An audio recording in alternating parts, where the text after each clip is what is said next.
Welcome to episode 56 of Successful Demo. You should personalize the theory and bracket aspects of one more newly released cards. We are back in the criminal faction, and the last time, if you remember, we did explore a couple of run-based cards in Paragon and Bankroll. This time, however, we'll be continuing on, because there are a couple of other run-based cards we still haven't touched on. These are Liza Talking Thunder, the new criminal ID, as well as the new run event, Hot Pursuit. Now, before I go into detail regarding these cards, I'd like to, change the topic a bit, take a little detour, and talk about the criminal faction as a whole. Because from the very beginning, criminals were known as the rich faction, the faction that has been swimming in cash. However, since the core set, there has been one Achilles heel, one terrible problem with criminal that has never been solved up till today. Criminals have the worst card draw of all three main factions. Even though they have a lot of money, that kind of makes up for things. However, they're stuck clicking to draw cards most of the time. If we look at the strengths and weaknesses of each faction, we actually realize that criminals do have some card draw in faction. As a matter of fact, they were supposed to specialize in card filtering. That is, you don't draw as many cards as the other factions, but the cards that you draw are of very high quality, because cards like Mr. Lee, for example, allow you to pick the better card to keep in your hand while leaving the other at the bottom of your stack. The same can be said for the other cards in the picture. The problem is that all these cards are of a laughably bad power level compared to the corporate equivalent of card filtering, NBN. They got amazing card filtering in cards such as Daily Business Show and Sensi Actors Union, so good that they had to outright ban that card. Criminals, on the other hand, receive no love at all. And I guess that's mostly a good thing, since criminals were pretty powerful for at least the former half of Netrunner's lifespan.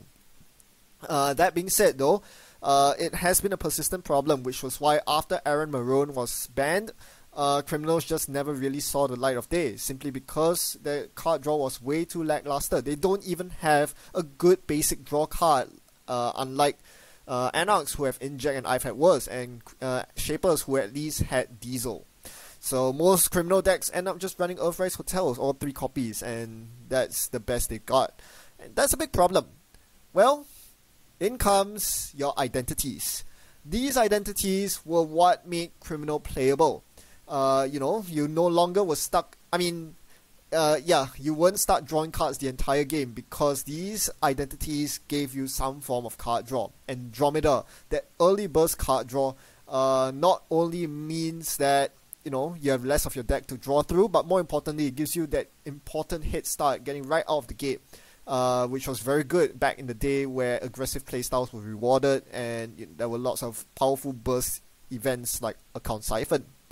Guys, on the other hand, often the criminal ID that is said to be not in the criminal faction plays a very different style of criminal, but all the same, its identity ability is so crucial in keeping the deck going, right?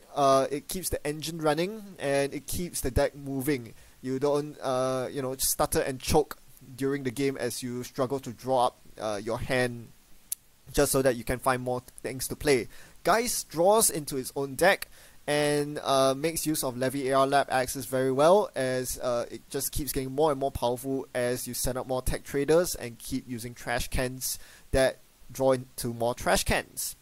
Now, I really wish that Laramie Fisk was designed just like these identities and had a card draw component.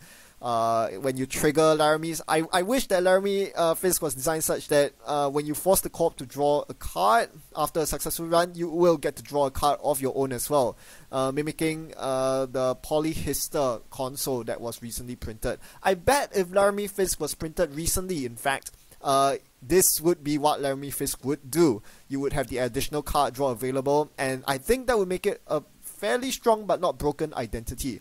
Unfortunately, it was printed back in the day where power levels were lower, and as such, Laramie Fisk is in the realm of unplayability. Well, that's a missed opportunity, I guess, but thankfully the Netrunner designers made up for it by offering us another alternative in Liza Talking Thunder.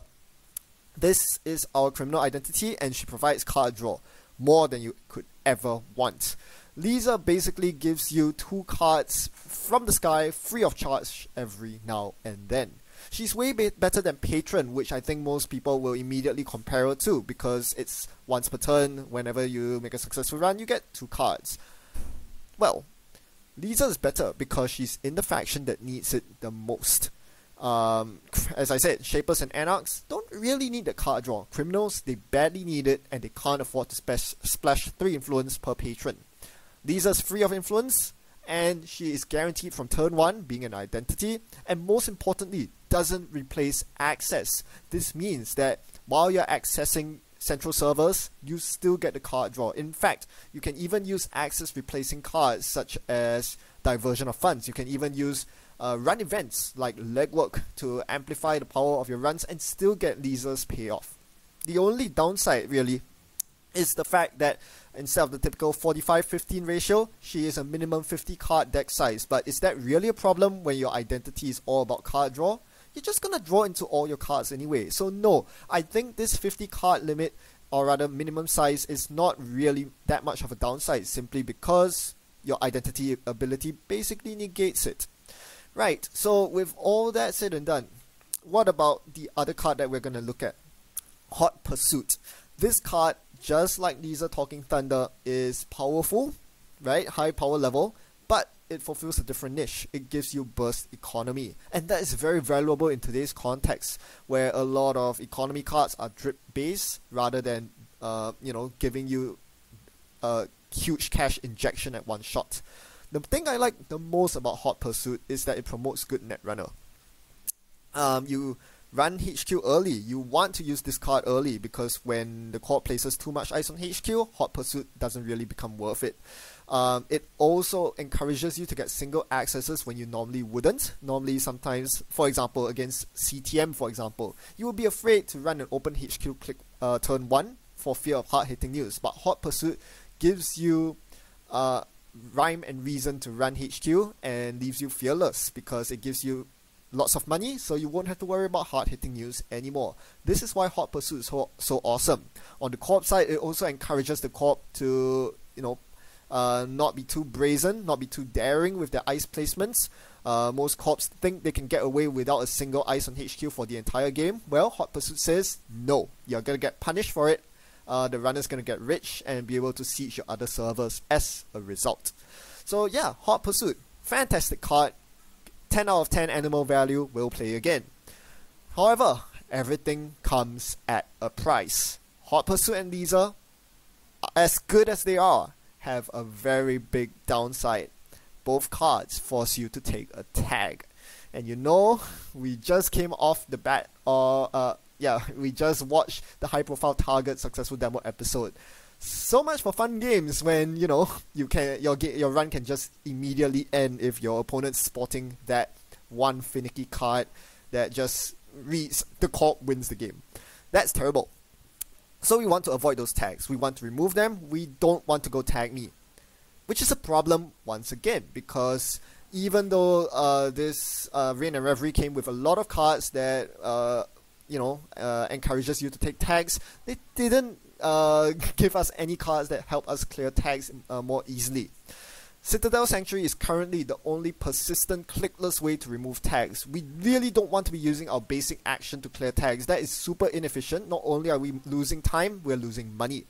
So Citadel Sanctuary is the key card of choice, but it's not good in Liza because she has no base link. And if you're playing Hot Pursuit in Liza, you are taking 2 tags a turn, one from the HQ run of Hot Pursuit and one from the successful central run of Liza. You can't clear both with Citadel. Big problem here.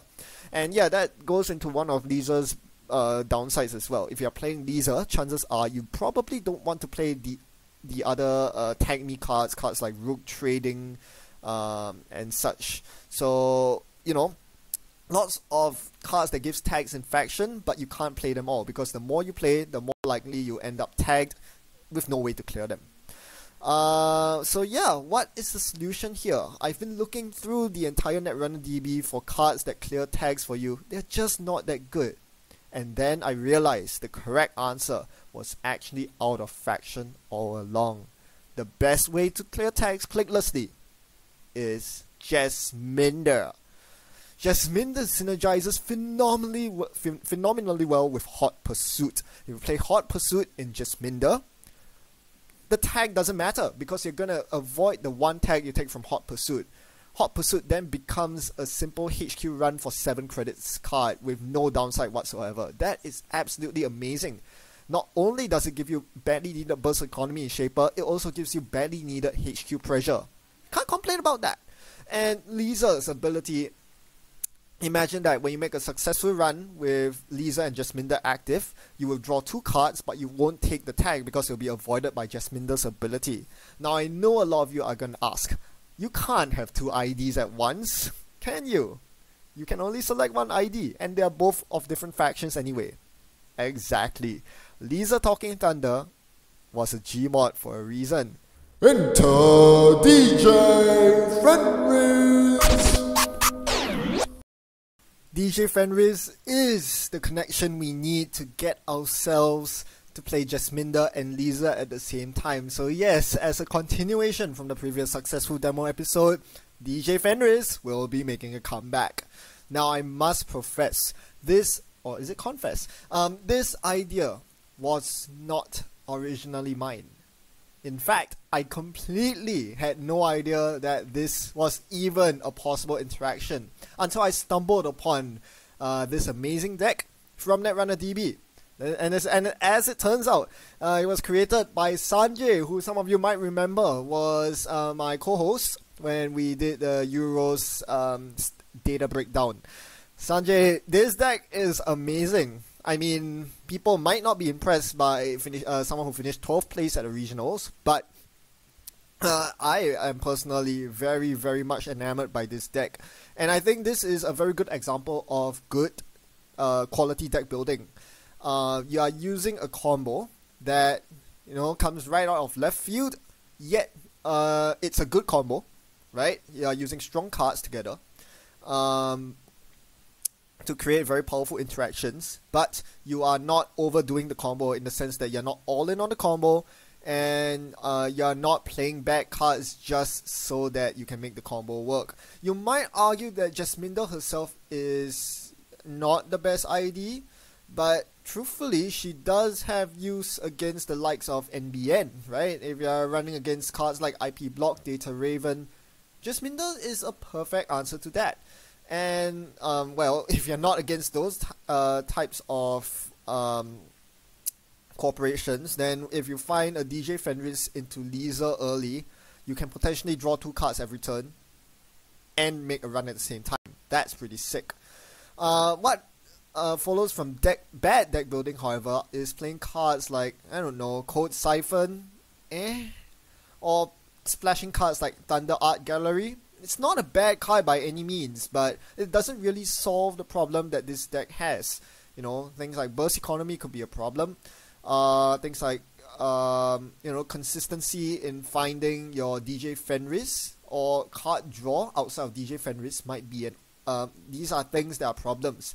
Thunder Art Gallery doesn't really help solve those problems either. So if you're playing these kinds of cards in this Jasminder deck, you know, suddenly your deck looks a lot less good, even though you seem to be playing all in on the take tags and avoid them theme. They just don't really gel in this deck. So yeah, my deck is going to be based off Sanjay's skeleton with a couple of key changes. First off, you'll notice that for multi-access, instead of the persistent option of Maya, I'm using event-based multi-access instead, because I believe that event-based multi-access is superior. It's more viable in the current meta game because corps tend to run, whether it's ice-like corps or ice-heavy corps, they tend to run, they tend to run taxing ice, you know, from archers to Morcelus in Wayland, to Fairchildren in HB, to DNA trackers in Jinteki. These are nasty ice that you simply cannot afford to run through multiple times in a turn, hence making Maya a lot less good. You would much prefer making a couple of occasional but impactful runs, and that's where event-based multi-access shines in, right? The other thing I changed was that because we are running a different console, we are now running Comet to take advantage of our deck, which is more than half event. We need to prune down our program suite. Maya gives you 2 memory, but Comet only gives us 1, so we have very little memory to play around with. Just a reminder, Ngolo is 2 MU. So your entire barrier breaker, code gate breaker, sentry breaker suite already takes up 4 memory. We only have 1 dangling memory, so we are running very light on side programs such as clock and misdirection. All these tech cards are still necessary. They are important in certain matchups. We just have to compromise on efficiency cards like Parisia, like Data Sucker. And we can't use Lamb because it takes too much memory. We went for Inti instead. You'll also notice that, as with good decks, you run the bare minimum of fancy cards you need, right? You just run the icebreakers you need, you run some of the hate cards you need, like Sacrificial Construct. Both of us are running Sac Cons, even though this deck doesn't run Tapworm, simply because, you need to do something about the Scorpios matchup. Yeah, so once you've got your basics covered, you can dedicate the rest of your deck to good cards like Card Draw and Economy. So both of our decks have that in ample amounts. The only other difference is that we chose different unique cards, restricted cards from the most wanted list. And honestly, it really is a toss-up. I had a very difficult time deciding between the 3. Every AR Lab access is definitely a viable restricted card option, and I wouldn't blame you for using it at all. If you notice, this build that I have is pretty similar also to Abram Jobs' Comet Ayla, the event-based Ayla deck. And obviously Levy works very well in event-based Comet deck because you can recycle your deck, get all your events back, and make money efficiently once again. Right? That usually is the default restricted card of choice for a deck that relies so heavily on event efficiency. But you can definitely make a case for both Film Critic and Employee Strike. Film Critic obviously defending you against Obo Carter protocols, punitive counter-strikes, and all those nasty agendas like SSL endorsement, whereas Employee Strike, the one that I chose here, helps you in certain other matchups. You can completely shut down certain corporations like Blue Sun, Sports Metal, and yeah, Team Rekundu. A lot of coverage offered by Employee Strike nowadays, and it's an event at the end of the day. So oftentimes I'll be playing Employee Strike as a free click, simply because that's the event I have in my hand. It seems like too good of a combo to give up. So you can realistically pick any of these, and I can't blame you at all. I just decided to go with this particular one. Right, enough rambling on. I think you are as excited about this deck as I am because it's good Netrunner. It features lots of running, lots of impactful events, and it's going to be a blast playing this deck. Trust me, we are going to get into the game right now.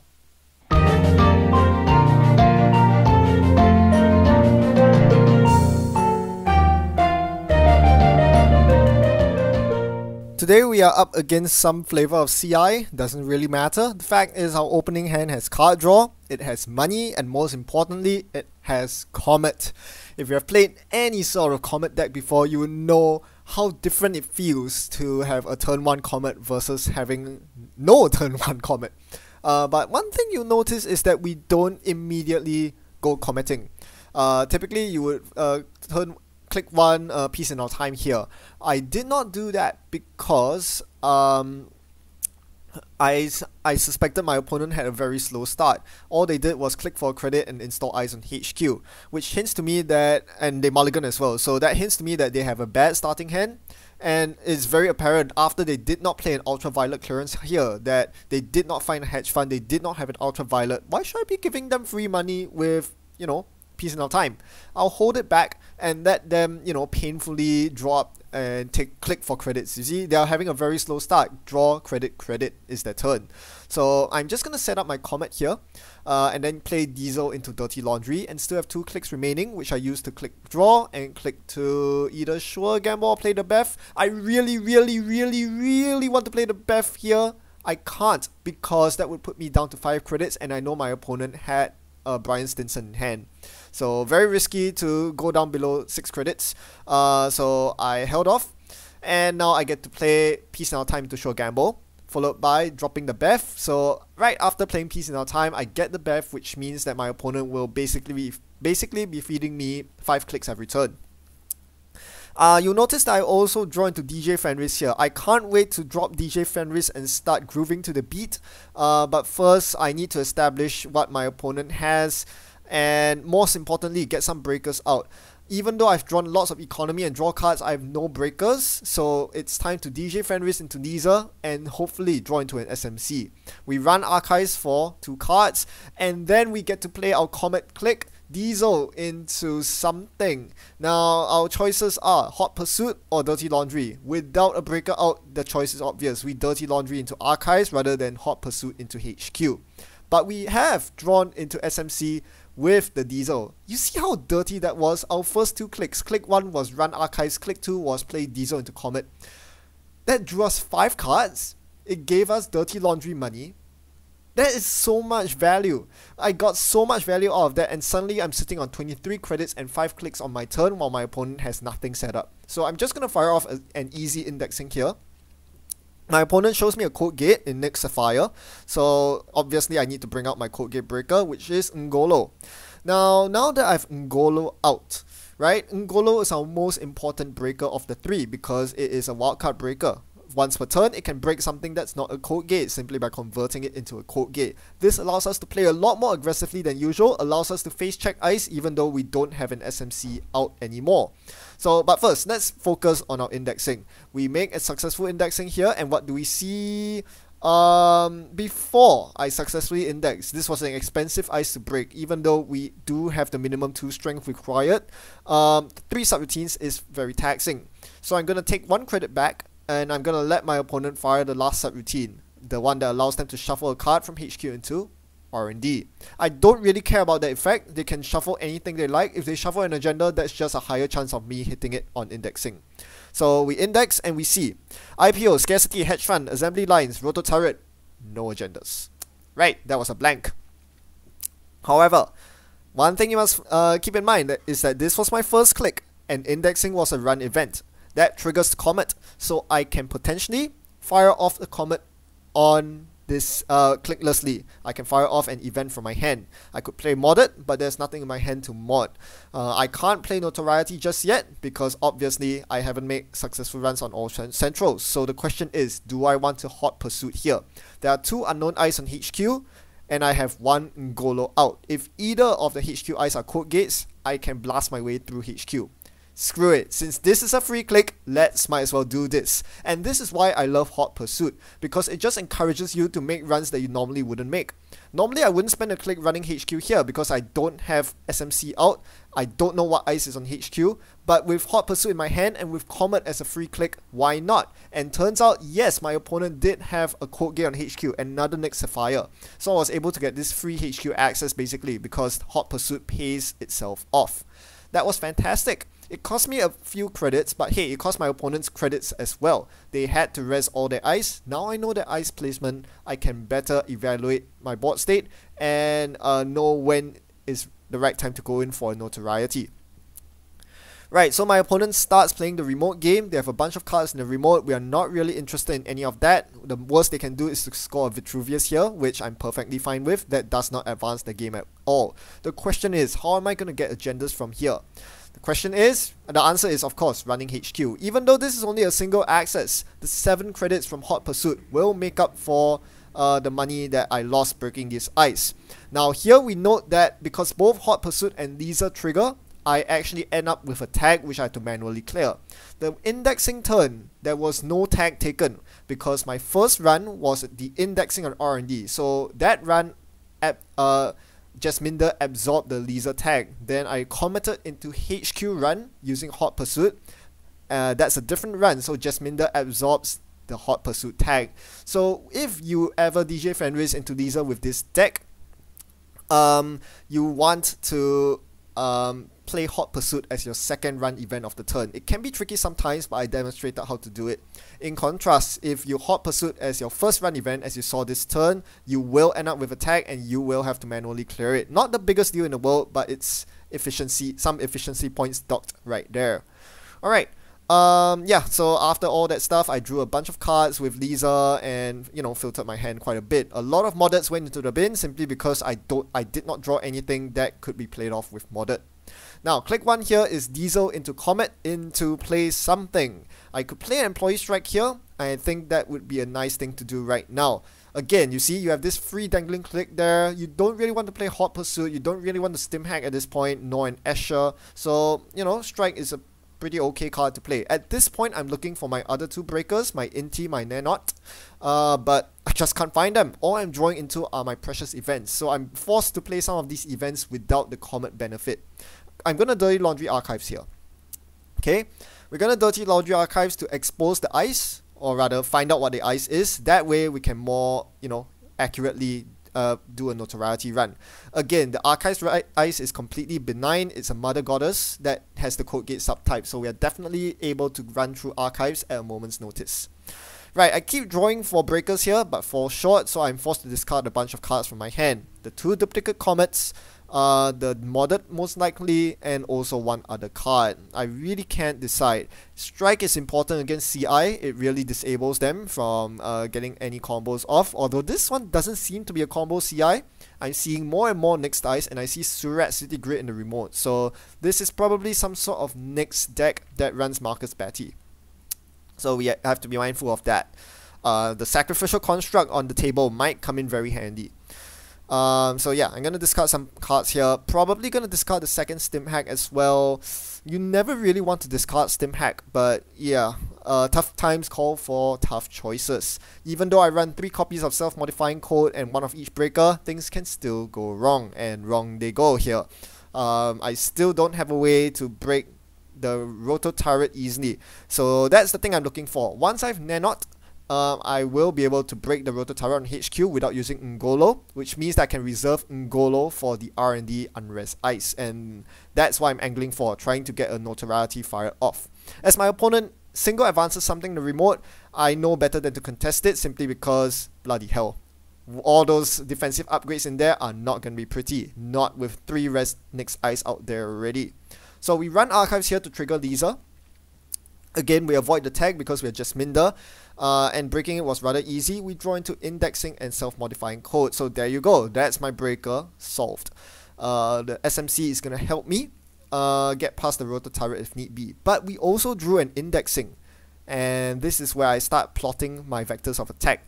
Remember that I have 5 clicks this turn, and my first click was running Archives for Liza's card draw. This means that I only need run R&D and then HQ in order to trigger notoriety. So suddenly this looks like a perfect turn to perform notoriety, simply because off the Archives draw I got the 2 key cards I needed, the R&D pressure card and the breaker. Turns out I didn't really need the breaker because, well, all the ice are code gates except for the Roto Turret, which can be converted via Ngolo. So anyway, we perform the indexing here. Note that this is my first run event this turn, so Comet will trigger after this. We see the next 5 cards of R&D, 0 agendas. Bloody hell, they are all in hand. That is super annoying. Well, it's not the end of the world here, because this means that we are the clicks that we would normally spend running R&D to fetch those agendas are now going to be instead HQ runs and notoriety clicks. So we just rearrange those cards. We know that no agendas are coming out. Let's Hot Pursuit into HQ, because that will settle our that is our Comet trigger, and that will satisfy our requirement for notoriety. I'm just doing some maths here, quick maths, to make sure that I have enough credits to get past all the HQ ice. Not very cheap, huh? 2 credits for SMC, 4 credits for Nanot K, 2 credits to break Roto Turret, 3 credits to break Sapphire, and 2 credits to play Hot Pursuit. That's a bit too much, so I'm actually forced to allow my opponent to fire the next Sapphire here. The last subroutine of shuffling a card into R&D doesn't really matter here. My goal here is not to maintain R&D lock. My goal here is to hopefully get them to shuffle R&D so that I can rerun R&D in subsequent turns. Now we bring out the Nanot K, break the Roto Turret. I must have been pronouncing Nanot like 5 different ways this entire episode, but doesn't matter. We're gonna get through HQ regardless. We are so short of credits that we are actually forced to allow our opponent to trash our SACCon. I ended the run on 0 credits there. That's how expensive it is to bring Nanot out, you know, without Stim Hack. So, successful run on HQ. we get to see a card. It's Arc locked down. We don't take a tag because Liza already fired this turn, so we avoid the Hot Pursuit tag with Jasminder. 2 clicks remaining, one of which is notoriety. The other click, will it be gain a credit? Will it be draw? Tough decision. Both have their merits. I'm going to draw here to find my last breaker and then add the agenda point to my score area. Now is Judgment Day. It's time to find out what agenda our opponent scored. Thank goodness it's a relatively benign corporate sales team. I was very afraid of something like a remote enforcement, which would make the remote impossible. Right. So, the remote's not impossible. We have our secret weapon at hand, Escher. The next time our opponent jams something into the remote, we can potentially Escher to completely screw over their plans. The question is, what do we do here? We have exhausted all 3 of our hot pursuits. They came early, they came often, and we pressured HQ rather aggressively with it, but no agendas to be found. This is very curious. Our opponent has drawn through half the deck, but I haven't found a single agenda, despite 3 hot pursuits on HQ and 2 indexings on R&D. It's a bit ridiculous. I wonder where the agendas are. That's probably an agenda, isn't it? Yeah, I guess I've been missing them all this while. Well, guess it's time to contest it. Given how scary the remote looks and given how passive I am on the remote, my opponent must think that I'm not willing to run this remote. And they'd be wrong. I'm ready to run this remote. However, this I'm thinking back to earlier when I accessed a Helheim servers somewhere on the central. Right? I remember that I accessed a Helheim servers, so I knew that if I did not run the remote last click, and my opponent had some way to force me to lose clicks, like using Marcus Betty on Enigma or something, then I would become bankrupt because Helheim servers is that upgrade that, you know, causes you to lose all your money if you lose or spend a click while running on a server. So this is why I deliberately ran the remote last click. I did a bunch of actions for my first 4 clicks and then, first 3 clicks, and on my last click, I Eschered into HQ and did a bunch of ice swapping around. Most importantly, I put all the porous ice on the remote so that I didn't have to worry about end the runs or next goals or anything like that. All 3 next sapphires are now on the remote, so I can easily walk through the remote no matter what upgrade my opponent might throw in my face. Then a stim hack run, 9 subroutines for 9 credits. Perfect. Right, and there's no way my opponent can Helheim servers me here because there's no loser click effect on the remote. I'm suspecting the remote might be Helheim servers into Mason Bellamy, the card that loses you clicks every time you break all subroutines on an ice. And then I realized I got the upgrades mixed up. I was thinking of Heinlein Grid. Helheim, Heinlein, very similar words. So the upgrade is actually Helheim servers, which allows the court to pump the strength of ice on the remote. Now that makes a lot more sense given the next ice suite. So that's the combo my opponent was going for. Boost the ice out of breaking range, and then optionally use Marcus Betty to just screw me over. So this is going to be tricky. This run is going to cost more than 9 credits because I need to pump Ngolo. And fun fact, Ngolo, unlike a bunch of other Shaper breakers, does not keep its strength throughout the entire run. So yeah, this is gonna get real awkward. I know that my opponent still has a Brian Stinson in my hand. It's not in the bin. So if I go below 6 credits, well, someone's gonna get an ultraviolet clearance for free, and that's no bueno. Right? I check archives here, there's no Brian Stinson, so I'm very worried. Thankfully, because of my foresight to Escher the server, I can actually afford to let all these ice fire. Sure, there are lots of next res ice. Res next ice. 5 of them in fact. But next Sapphire's effect isn't the worst. The worst part is that they can recycle everything from archives back into the hand, which dilutes the HQ agenda density, but you know, when there's an agenda in the remote, and that clearly is an agenda, not an NGO front, of course, you've got to do what you got to do. So we let our opponent get the full next Sapphire effect. It must feel really good getting all these cards back from the bin, but you know, most of them are just money cards. My opponent can have all the money they want in the world. I'm still gonna make it through the remote because there's no ender run on that server. Marcus Betty can't even fire on an ender run, right? Because yeah, there's no ender run to fire on. So Marcus Betty kind of blank here. We continue on with the stim hack run, and yeah, my opponent's still deciding what they want to do with their next Sapphire triggers. That can be a bit analysis paralysis there. There's a lot of decisions my opponent has to make. For those of you unaware, Nyx Sapphire allows you to bring back cards from your bin into your hand. It allows you to draw cards from R&D into your hand, and it allows you to shuffle cards from your hand to your R&D. So lots of cards moving back and forth. My opponent suddenly has a hand that's completely filled up, their archives is suddenly nearly empty, and R&D is left with but 15 cards.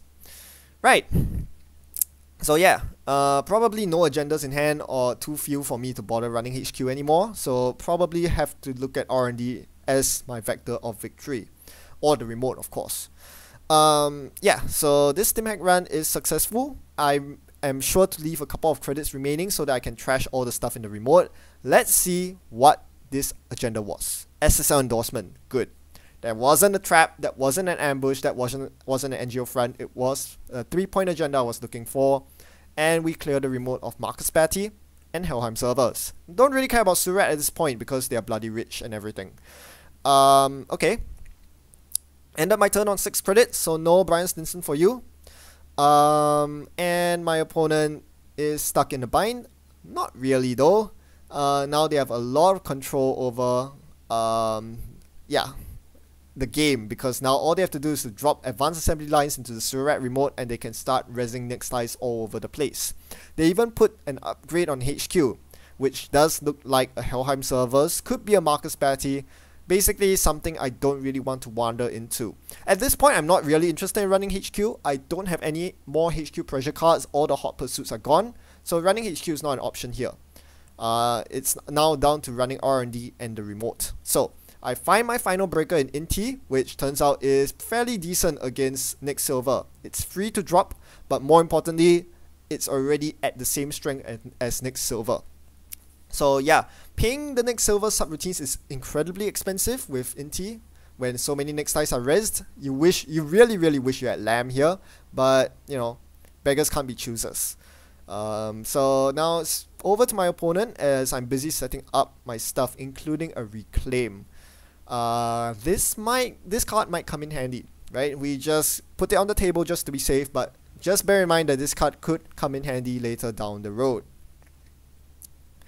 We're at a very interesting juncture of the game. I have done a lot of central accesses and even pulled a 3-pointer from the remote, but I'm nowhere near victory. It seems like my opponent's playing a variety of agendas. There are 2-pointers and 3-pointers, so I'm anywhere between 1 and 2 agendas away from winning, which is still quite far. Keep in mind that because I've already committed my DJ Fenris to Thunder Talking Liza, it means that I don't have access to Steve Cambridge, a possible rebirth target or DJ Fenris target that will allow me to recycle indexings from the bin. Steve Cambridge is a very viable DJ Fenris target, and now that my deck has run out, so has Liza's usefulness. She was good while it lasted, make no mistake. She drew a bunch of cards, but now is the time I wish I had Steve Cambridge or a Levy AR Lab access to get all my run events back, because boy do I need an indexing to close out the game right now. I just don't have one. And my opponent stacks a 4th piece of ice on server 1. This looks really scary. That could be a potential end the run. As my opponent plays Archive Memories for Marcus Batty and places it in the remote, I know for sure that this remote is going to be tough to siege unless I can win the Marcus Batty side game. And a little realization for my opponent as well. Given that they use Archive Memories to retrieve the Marcus Batty from the bin, they actually could have done this clicklessly by firing Marcus Batty, winning the side game, and then firing the Archives to HQ subroutine on Nyx Sapphire, which will allow them to get the Marcus Batty back into their hand without using an Archive Memories. So that's a play my opponent could have made when I ran that remote to steal the SSL just now. They didn't capitalize on it, but it doesn't really make a difference as they find the Marcus Batty on the remote anyways. So very difficult game. I'm out of cards. The only 2 cards left in my hand are basically useless. My opponent has tons of scarcities in their hand, so Strike is useless. They are not on fast advance, so Clot is useless. At this point, my hand is dead. My deck is dead. All I have are my installed programs and 27 credits to use. It's a good number of credits, but I'm not sure if it will tide me through the entire game as my opponent installs advances in the remote. Right, so I know that with no other R&D pressure events, the only way for me to get accesses on R&D is single accesses. So I make a normal run on R&D and realize this is going to be bloody expensive. Next, silver on R&D for 7 freaking credits, plus 3 for Rotor Turret and breaking Mother Goddess with Nanok K. Nanok K is at 4 strength, so it's 1 credit to break. That's a total of 10 credits to see a single card of R&D. That had better be the game-winning SSL, otherwise it's not worth it. The bad news is, it's not the SSL. The good news is, it's a corporate sales team. It puts me on match point, and more importantly, if the remote advanced card is another agenda, a sales team or otherwise, I win the game. Assuming I can get in, of course. I have no idea what the outer ice is. I have no idea what sort of subroutines can fire with Marcus Batty, but it's my best shot. What else am I going to do? Spend another 10 credits running R&D? There's just no way. It's now or never, and I think my opponent did not bluff on the remote this time. Seeing that they have a Marcus Batty and an ice to protect it, it's probably Engender. Let's find out as my opponent reses the Marcus Batty on Roto Turret. Okay, we're gonna play the Roto Turret side game. Batty side game, and we lose. Our opponent naturally trashes our Sentry Breaker, and well, we are forced to use Reclaim to reclaim our Ngolo, which was then trashed by Roto Turret. Because I couldn't break the subroutine, so Roto Turret fired. But with Reclaim, I was able to reclaim my Sentry Breaker, and then let all the next Sapphire subroutines fire, because none of them affect the run at all. My opponent can't use next Sapphire to defend the remote, so I'm just gonna fetch the agenda here for the win. Later on, I realized that I could have used Ngolo to break Rotor Turret as well by converting it into a code gate, saving me the click needed to use Reclaim. So Reclaim, not technically necessary there. All in all, Hot Pursuit and Liza Talking Thunder did wonders in this deck. I'm very glad I managed to showcase both moving pieces of this Pirate Haley deck and how efficient they were. Just read the numbers yourself. They are pretty incredible, even though Liza ran out of fuel towards the end, so I wasn't drawing any cards. You know, without Liza from the mid-game, I just wouldn't have been able to reach the bottom of my deck in the first place to challenge my opponent. Without all the extra cards help, that would have been very difficult. So yeah, DJ Fenris into Liza, can't really regret. Jasminda as well.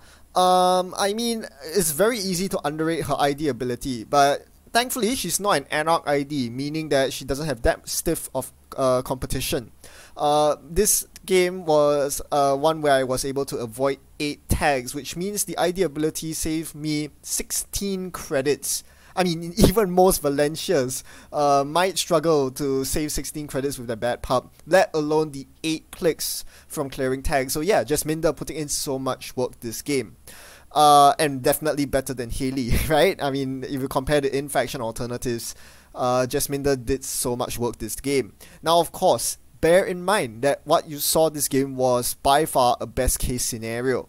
In your typical game, you probably won't draw DJ Fenris that early. If DJ Fenris is in the bottom half of your deck, swapping into Liza might not be the best choice. And you won't get all the extra draw, which means that Jasminda will not clear that many tags, which means that, you know, your whole engine is just less effective. It's very dangerous to bank on the one-off DJ Fenris for this, but that's how the deck works, and thankfully, Jasminda isn't completely blank. She's still useful against NBN matchups and useful when you draw Hot Pursuit. But just keep that in mind. Your games will be high variance based on whether you draw DJ Fenris early or not, because Liza just provides so much card draw, it's ridiculous. Now let's move on to the Nonbos and combos of Liza. We are going to talk about the criminal context where you are not using her off DJ Fenris. We assume you don't have Jasminda available, so Liza Talking Thunder really appreciates cards that allow you to clear tags more efficiently, one of which is Deuces Wild. Deuces Wild is very important because it allows you to run early on without needing to perform the inefficient action of clearing tags using your basic action card.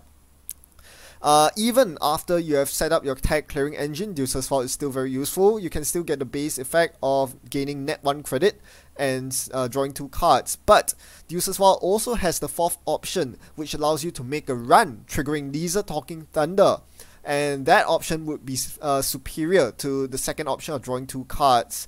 Because after making the run, you get 2 cards anyway from your ID ability. So Deuces file synergizing with Liza Talking Thunder by mitigating the tag downside and fueling the card draw later on in the game. Thunder Art Gallery. This is a very interesting card that was also released in Rain and Reverie. We are not going to talk about it in this video, but clearly it was printed with Liza Talking Thunder in mind. Essentially, I look at it as a duplicate copy of Citadel Sanctuary, assuming you are playing tagless Liza. You want to be running Citadel Sanctuary to remove those tags clicklessly. But you can't guarantee that you can find Citadel Sanctuary every single game. So in the event that you don't, if you're running Thunder Art Gallery, at least you get a consolation prize, the ability to clicklessly install cards after manually clearing tags. It's not very good because it's more expensive to install than Citadel Sanctuary, and you might not always have a card to install, but it's something. One nice thing also is that it actually synergizes with Citadel Sanctuary, so even if you're Citadel down, Thunder Art Gallery is by no means blank. If you have both active, you can clicklessly clear tags while clicklessly installing cards from your hand as well. That could prove very useful. Another tag removal card that a lot of people actually forget about, someone had to tell me about this interaction, is Dome Computer. As with Thunder Art Gallery, this is another stopgap measure in case you don't see the Citadel Sanctuary early, which will happen most of the time, even if you're running 3 copies of it.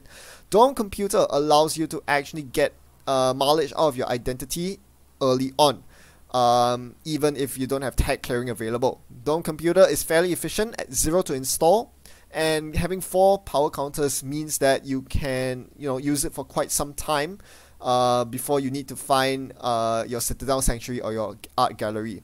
So yeah, it ties you through the early game if you find it, by allowing you to trigger your ID ability and play aggressively without worrying about the repercussions of taking the Liza tag. The raw numbers are 5 clicks for 8 cards if you factor in the click to install Dome Computer, which is fairly decent. I mean, Criminal doesn't have a lot of in-faction card draw as mentioned, so 5 clicks for 8 cards is a fairly okay trade. Of course, this doesn't take into account run effects, which is another important synergy to keep in mind when building a Liza deck. You want to be stacking all these run benefits up. Cards that passively empower your game when you make successful runs.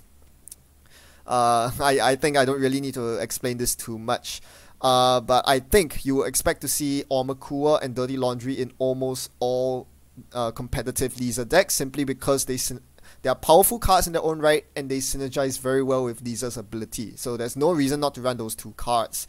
The new Rain and Reverie cards like Bankroll and Paragon are also relevant in Liza. Now for the Nonbo. I think Rook Trading is a Nonbo in Liza Talking Thunder, simply because even if you consider both use cases of Liza, in a tagless deck, you never want to take more than 1 tag per turn. You saw how awkward it was already when I played Hot Pursuit as click 1 in Liza, and that was with Jasminder. Imagine if you're taking 2 tags a turn in Criminal Faction. That just doesn't fly. Citadel Sanctuary is your best tag clearing card, and you can only remove 1 tag per run. And it also doesn't synergize Rook Trading with cards like Dome Computer either. So Rook Trading, not good. You are not getting maximum efficiency out of Liza if you are taking turns clearing your Rook Trading instead of actually running for cards. In Tag Me decks, Rook Trading might be good, but only if you accompany it with resource protection like Wireless Net Pavilion and Fall Guy. Otherwise, the core can just trash your Rook Trading very easily. And one more thing I want to mention, a very interesting interaction with a co-op side card, that is Quantum Predictive Model. Now, Quantum Predictive Model is usually in NBN decks that run Data Raven, so they jam a Quantum Model behind a Data Raven in a remote. Now, this isn't really relevant in the context of Liza, because Liza only fires on central runs. So if there's a naked Quantum Predictive Model on the table, Liza can run it and steal it. The problem is making central runs as Liza against NBN, because when you make your HQ or R&D run, you might inadvertently access a QPM after your ID ability fires, which means that you're tagged, which means that you are scoring the QPM for the corp. So you have to be very careful. Liza really doesn't like QPM corp simply because as the corp, it's a very good idea to just keep your QPMs in R&D and HQ and let Liza stumble onto them herself. A typical tagless Liza deck will be running Citadel Sanctuary, which doesn't clear tags during the run. It only clears tags at the end of the turn. So realistically, only Dome Computer is going to save you against Quantum Predictive model. Right. So that's it for this successful demo. Thanks very much to Sanjay for the amazing inspiration. This episode would not have been possible if I didn't stumble upon his deck on Netrunner DB. So thank you very much. And to the rest of you, thanks for watching. Happy net running. Goodbye.